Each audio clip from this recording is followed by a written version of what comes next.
Hello my dear friends, and welcome back to another Star Wars news update. So Ivanna Sakhno, Shin Hati herself, did a full panel at Ocala Comic Con in Florida, and as you might expect, she had quite a few things to say about her role in Star Wars as fans anticipate Ahsoka's second season, probably sometime in 2026. Are you excited for this, guys? I've been dying to share this with you. More than anything, it was very touching to see her talk about the legacy of the late great Ray Stevenson, her on-screen former master Baylan. Ivanna touchingly said, "It's been an honor of a lifetime working with Ray and getting to know his mind. I owe everything I have as Shin to him, to share the space with him on screen. He is what made both characters great. There would be no Shin without Baylan, without the performance of Ray." But what really got the audience almost on the verge of tears is when she mentioned that Ray Stevenson has become a Force ghost in her life, a father figure, even after his passing.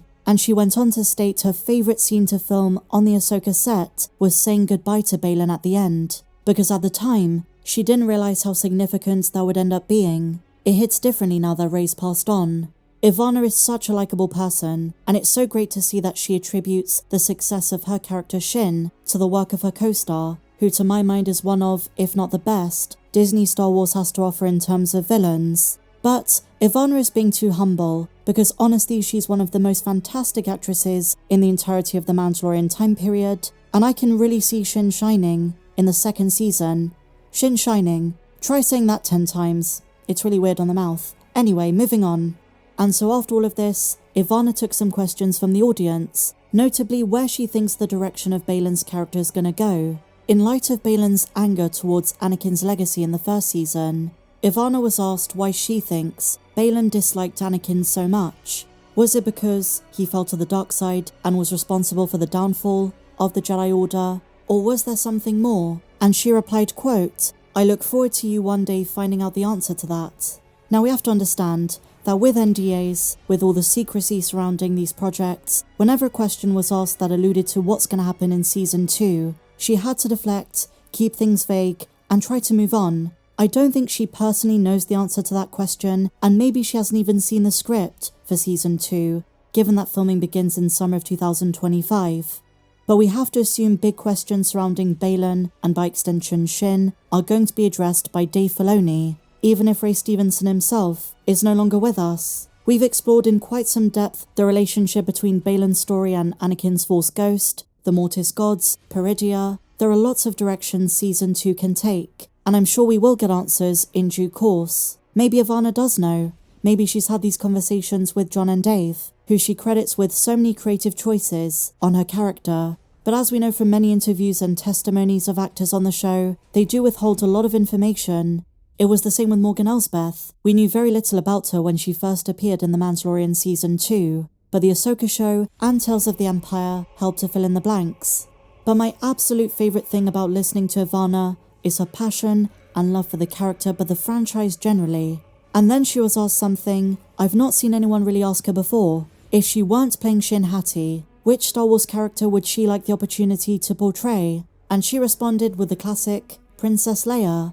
And also, my dear friends, she admits her all-time favourite Star Wars movie is The Empire Strikes Back. She just gets more and more likeable by the answer.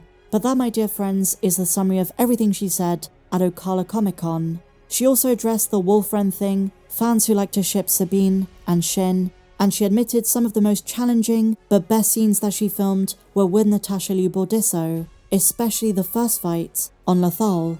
But moving on, my dear friends. In the past, I've spoken about a certain Patterson, who makes Star Wars fan edits, mainly for the shows. He did Book of Boba Fett into a 2-part movie, he edited The Kenobi Show into a movie, and now he's done Ahsoka. And this is actually one of the most popular things I keep being asked to review.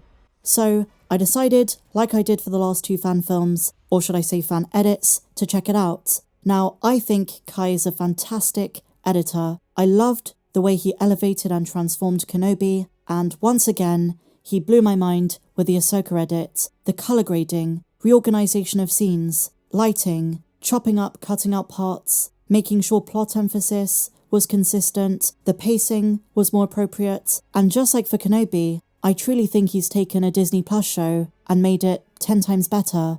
Now, before we talk about individual differences and changes, which I really loved, I just want to say, I hope Kai is able to work his magic for the Acolyte. With the talent he has, I'm sure he could elevate that series, especially reorganizing the flashbacks in episodes 3 and 7, cutting the fluff, and making it fit as a feature-length production. It's amazing how brief changes to a project without really affecting the substance too much makes all the difference. I mean, to his credit, he does a lot with VFX. In particular, I loved the Sabine training sequence with the lightsaber edition. The cutting down of the first fight scene between Shin and Sabine might not sit well with all fans. I've seen a few reviewers disagree with this choice, but the intention was to remove head-scratching creative choices and keep the story flowing. At times, lightsaber sequences do feel a bit too punchy, but again, for me, it worked. The changes in the world between world scene were particularly fun, and I have to say the changes in the soundtrack, blending the new with the familiar, was a comforting touch, certainly playing on our nostalgia. Shin's Sith eyes were also an unexpected addition, and like I say, my dear friends, it's not as if he's reinventing a brand new show, it's almost as if they've got a steak, and he's adding seasoning to it. And I use this analogy in particular because the Ahsoka show does have quite a lot of greyness. If you think of the fight scene between Marok and Ahsoka, parts of Peridia are pretty grey, while the edit adds that colour back in, adds some saturation, makes the whole thing feel vibrant and looks more alive. It blows my mind that Disney, with all of their resources and their budget, can do that.